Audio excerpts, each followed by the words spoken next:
Hey there, and welcome to the next episode of Making Mannequin Heads into Planters. I hope you're doing well, and I hope things are going well. I'm like, oh, and I'm gone, and I'm back. Hi. Hope your days have been very fun, and if you had holidays recently, which we did, we just had Thanksgiving. I hope yours were better than mine. Yeah, I had COVID and was sick in bed for 36 hours straight. Unconscious, completely unconscious. I got up once to eat, couldn't taste anything, and then went back to bed. So I'm much better on the other side of it. Have been just self-medicating here and there, doing what I need to do to take care of myself. The boys have been taking care of me as well. Everybody's been very nice. I've been working from home because I can do that. I'm really lucky that I can do that. And we're just recovering. So, and of course, because we all live together, Larry managed to get it from me too. You're welcome. You're so very welcome. I'm so generous that way, right? So, the next and last of this series. Oh, are you sad? Well, don't worry about it. I'm making other videos. I've got one video series that I just started. Check it out. It's making a crossover mannequin. A crossover mannequin. I don't know what that would be. Crossover apron. It's a pattern that I had gotten and have revised, and I'm showing the process of making that apron. It's a much more capable. So what is a crossover apron? It's an apron that instead of having a loop here and then a tie, which bugs the heck out of my shoulders and back and neck, and it's just very uncomfortable to me. I don't like it. Potter's aprons have a split down the legs, but they tend to be that tight, and it's uncomfortable. So I decided to do, I wanted an apron to keep myself from getting covered in clay all the time. And if I'm doing anything like painting and stuff like that, I wanted like a good coverage apron. So the instructions and the walkthrough for that, this is some of the material, and then that's the other material. They don't go together, they clash. I love it. So that's actually rather fun for me.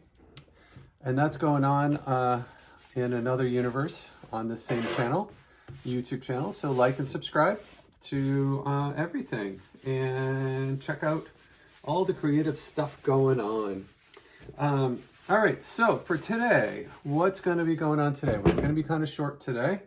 And what I need to empty or hollow out the top. I'm not doing that today. It's super messy. And I don't feel like getting messy, but I want to do something is I want to experiment.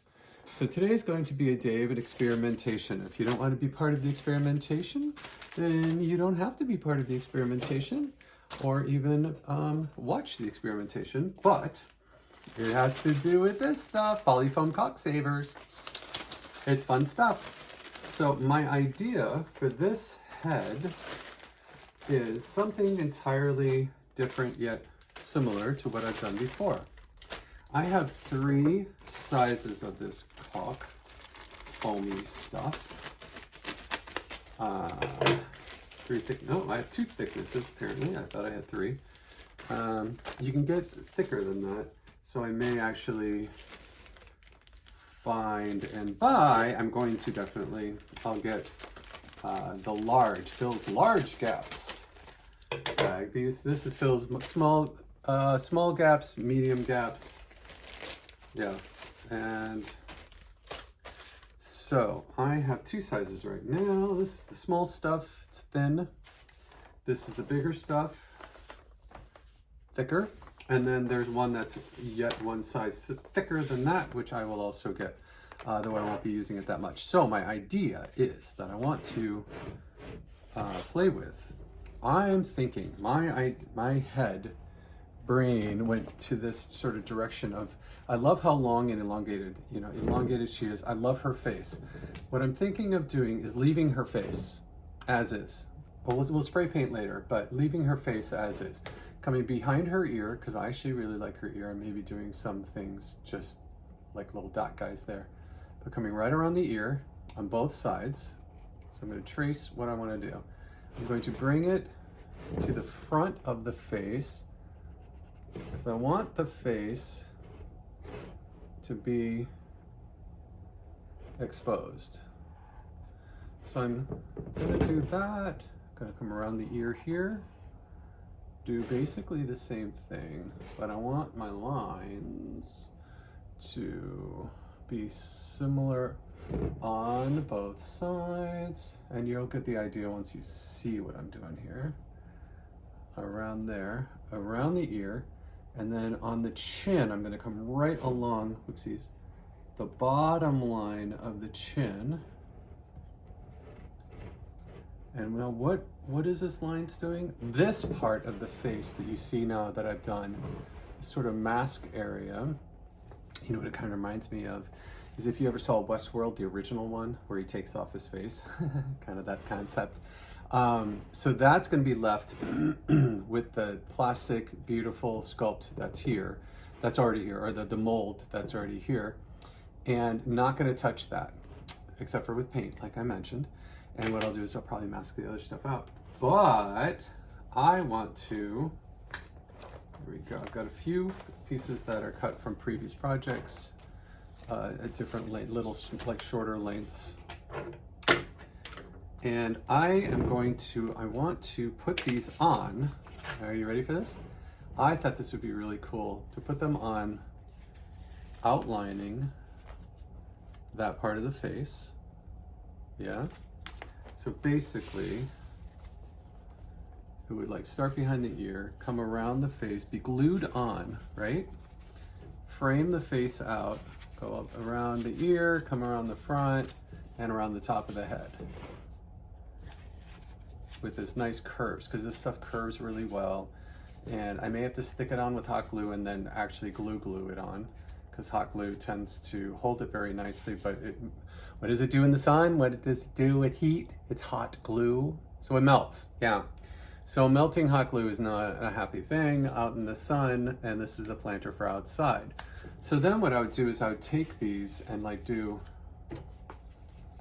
them like this. I love this idea.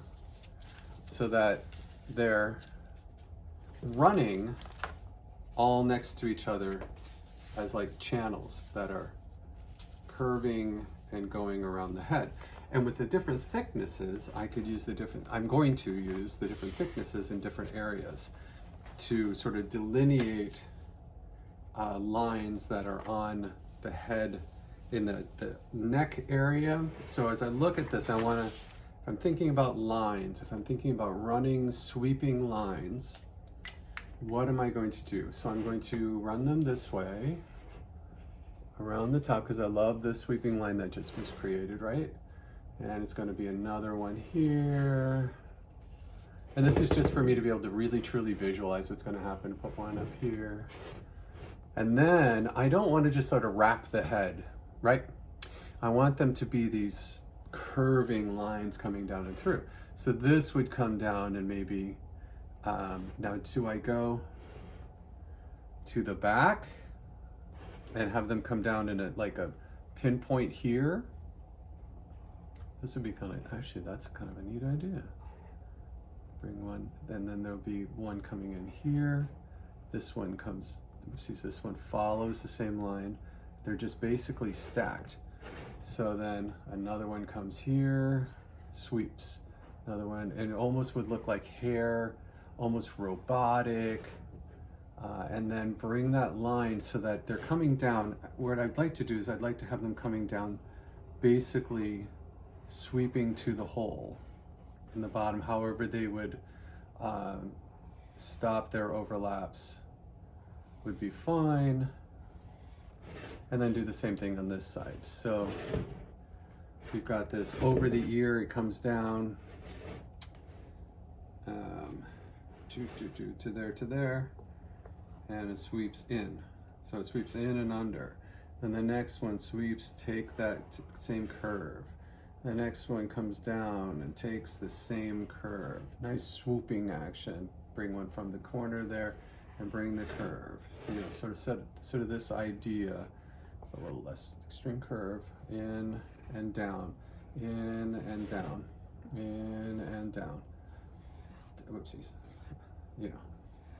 So that's what I'm thinking. And if you can imagine that with, I'll put a larger one directly around her face, and then the thinner ones, I think, would do that nicely, or even alternating. So it's got this high-low texture, which is kind of cool. If I put one of these on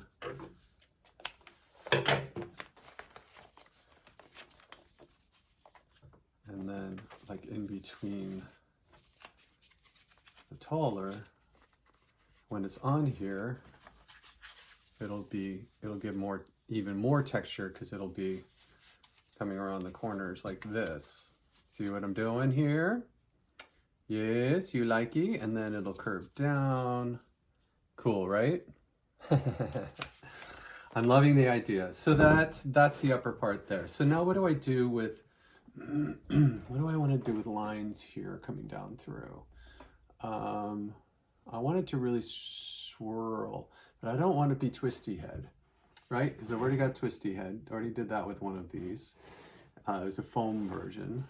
So do I want it just to come up and around? And then let's do a throat. Sorry about that. So I cut out. So what do I want to do in the throat? I got to go upstairs and cook dinner in just a few minutes. So I'm going to make this very brief. What do we want to do on the throat? Let's go with this line. So I'm going to take it from the chin, tip of the chin, and draw it directly down toward me.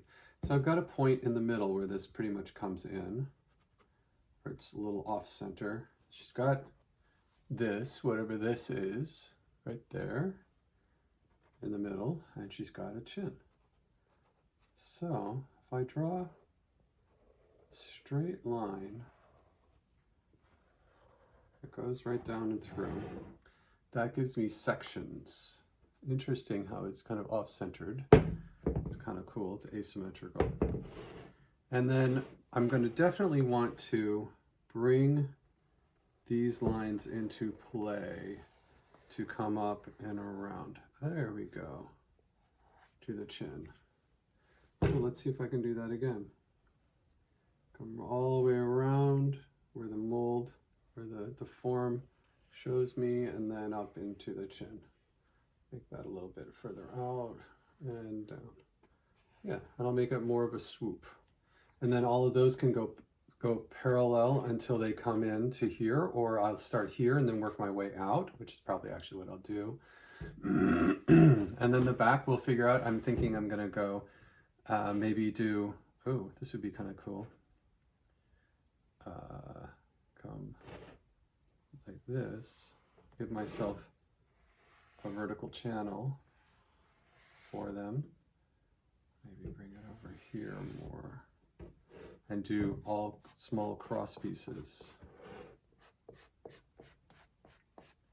That'd be cool to do like a spine coming down the neck area, the back of the neck, the kaneke. And maybe use the thick ones for that. Thick and then thin, then the thinnest, thickest, and then thinnest, thickest, and then thinnest. So I'll alternate those. And then probably just continue these where they're coming down and around. From the jawline extending down, jawline extending down. And that ties into this whole look here. Fabulous. I've got a plan. That's pretty cool. Did that come to the bottom of the ear. Brings right into that. And these all come down from here. And instead of them just coming down, I'm going to have them swoop out. Follow these lines here. Right? All right, I got to go upstairs and make the dinner. I am grilling. So then what I can do is I can put in shorter ones through here and then just have them consolidate into a single and then do shorter ones That's pretty cool. I love that. All right, so that's coming down to here. Shorter ones, right? Coming down at the angle. Do shorter ones through here.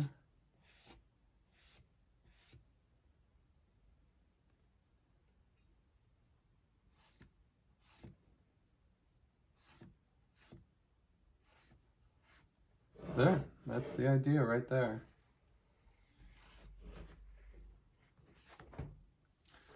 Fill in with short. So coming here. Yeah, cool.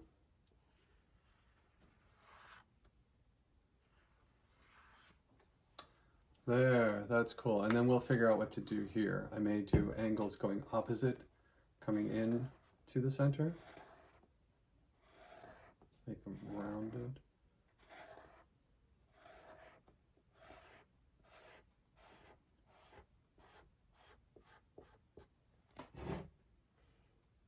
But make it symmetrical. Or make it not symmetrical, but you know, like sort of mirror imaged, right?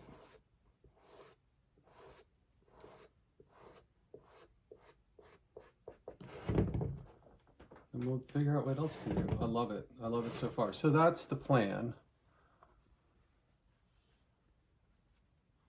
That's going to be cool. All right. So I hope you have a wonderful day, and take a big breath in. Take a big breath out. Ah, that's better. So I know this was a quickie, but I thought it'd be fun to get in and get our feet wet, and then we're going to start playing with how to put this stuff on. I'm going to go and get the thick stuff from El Lowe's or El Home Depot or wherever, and maybe order it online. I don't know. We'll see. And I hope you are well, and I hope you are taking care of yourself and others around you. So give yourself lots of room to make mistakes. We all do them. Alrighty, and I hope you have a wonderful day, and I hope you just put a lot of love out in the world. We need so much love out in the world. And it's no less love that we have when we put it out there, because we get it back, right? So put that love out in the world. All right, have a great day. Bye.